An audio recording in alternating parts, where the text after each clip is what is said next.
Parasakthi title teaser reaction. இந்த teaser வந்து ரொம்ப நாள் ஆச்சு. நான் இப்போ தான் பார்க்க போகிறேன். டிஸ்கிரிப்ஷன்லேருந்து ஆரம்பிச்சிடலாம். Parasakthi title teaser Tamil. சிவகார்த்திகேயன், சுதா கோங்கரா, ரவி மோகன். ஏன் ஜெயம் ரவி சார் அவர் நேம் ரவி மோகன் இனிமேல் வச்சுக்கலாம் அப்படின்னு சொல்லிட்டாரோ.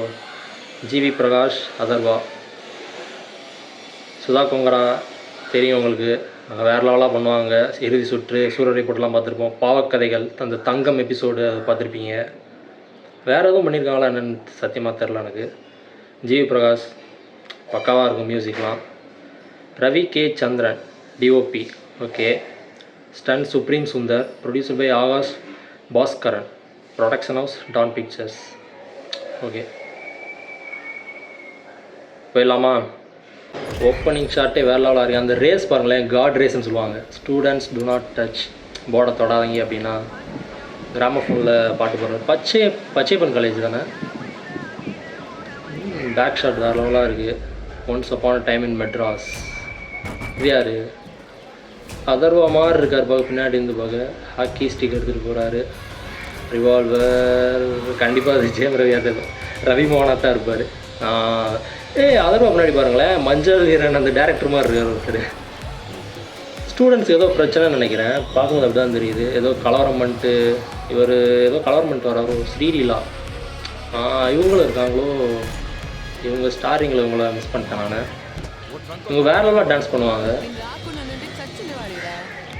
தெலுங்கு மாதிரி பேசுகிறாங்களோ, தெலுங்கு கேரக்டராக இருப்பாங்கன்னு நினைக்கிறேன். பா ஜெயம் வில்லனிசம் வேறு லெவலாக பண்ணுறாரு. ஃபேஸை பாருங்களேன், வர அந்த காட் ரேஸ் தாங்க. அந்த லைட்டிங் பாருங்களேன், வேறு லெவலாக பண்ணியிருக்காங்க. டெக்னிக்கல் டீம்லாம் வேறு லெவலாக பண்ணியிருக்காங்க. அது பாருங்கள், சன் அதோட லைட்டிங், ஒவ்வொரு லைட்டிங்கும் பக்காவாக கேப்சர் பண்ணியிருக்காங்க. அங்கே பாருங்கள் ஃபேஸை பார்த்தீங்களா, வில்லனிசம். சேனை, சேனைனா படை. அது மொத்த ஸ்டூடெண்ட்ஸும் ஒன்று சேர்க்குறாரு போல். வேற லெவலாக இருக்கு பாருங்களேன். பெரும் சேனை, அந்த வார்த்தை நல்லா இருக்கு பாருங்களேன் கேட்குறதுக்கு. பார்த்தீங்களா பின்னாடி சூரியன். To not touch students. ஆமாம், கெஸ் பண்ணது கரெக்டு தான். ஸ்டூடெண்ட்ஸை ஏதோ பிரச்சனை நடக்குது, அவங்கள தொடாதீங்க அப்படின்ற மாதிரி சொல்கிறாரு. பராசக்தி இவர் எதுவும் ப்ரொஃபஸராக இருப்பார்னு நினைக்கிறேன். காலேஜ் ஸ்டூடெண்ட்டாக இருப்பாரா இல்லை ப்ரொஃபஸராக இருப்பாரா? பார்க்கும்போது ப்ரொஃபஸர் மாதிரி தான் தெரிகிறார் லைட்டாக. அவ்வளோதான், முடிஞ்சிச்சு. அவர் ஜெயம் ரவி அவர் பார்த்தீங்களா, அவரோட ஃபேஸ் இதெல்லாம் வேற லெவலாக எக்ஸ்ப்ரெஸ் பண்ணியிருக்காரு. அந்த வில்லனிசமுக்கு செம்மையாக கொண்டு வந்திருக்காரு அவர். வேறு அந்த அதர்வா அவர் லுக்கெலாம் வேறு லெவலாக இருந்துச்சு. அந்த ஹேர் ஸ்டைலெல்லாம் பார்த்தீங்களா, அந்த டைமில் எப்படி இருக்குமோ அந்த மாதிரி பண்ணியிருக்காங்க. ஸ்ரீலீலா அவங்க ஏதோ தெலுங்கு அந்த ஸ்டேட்டை சேர்ந்தவங்களாக இருப்பாங்கன்னு நினைக்கிறேன். அங்கேருந்து இங்கே படிக்க வந்திருக்காங்களோ என்னமோ. அவங்க ஒரிஜினலாகவே தெலுங்கு இண்டஸ்ட்ரி சேர்ந்தவங்க தானே. செம்மையாக எடுத்திருக்காங்க. எஸ்கேக்கு அந்த பெரிய அந்த ஒரு இடம் பார்த்தீங்களா, பில்டிங் டாப்பில் நின்று பண்ணார்ல, செம்ம சீனுங்க அது. அந்த லைட்டிங் பின்னாடி சூரியன் வச்சு அந்த ரேஸ், அந்த லைட்டிங் தான் அங்கே பக்கா வேற லெவலாக பண்ணியிருந்தாங்க. பார்ப்போம், இன்னும் ட்ரெய்லர் விடுவாங்க, இன்னும் எத்தனை நாள் கழிச்சு வரப்போதோ அது என்னன்னு தெரில. ஆனால் செம்மையாக இருந்துச்சு உண்மையாக. அந்த டைட்டில் டீசர் வேறு லெவலாக பண்ணியிருந்தாங்க. சுதா கோங்கரா ஹட்ஸ் ஆஃப், வேறு லெவலாக பண்ணியிருந்தாங்க.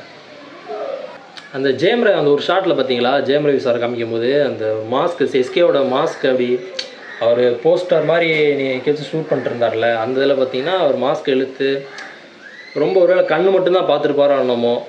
முன்னாடியே அவர் பார்த்து கண்ணை மட்டும்தான் பார்த்துருப்பாரோ என்னமோ. அப்படி கூட இருந்திருக்காரு, ஏன்னா ஃபுல் ஃபேஸ் தான் அதில் இருக்கே. ரொம்ப வலை வீசி தேடுற மாதிரி, ரொம்ப அந்த மாதிரி கஷ்டப்பட்டு தேடுறாரோ என்னமோ. ரொம்ப டெரரிஸ்ட் லெவலில் பார்க்குறாரோ என்னமோ.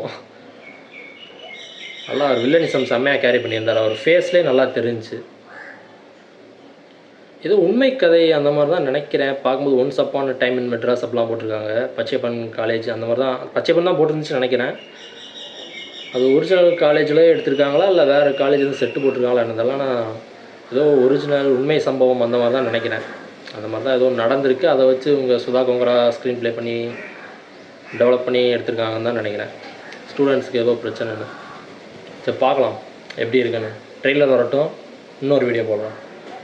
Bye guys.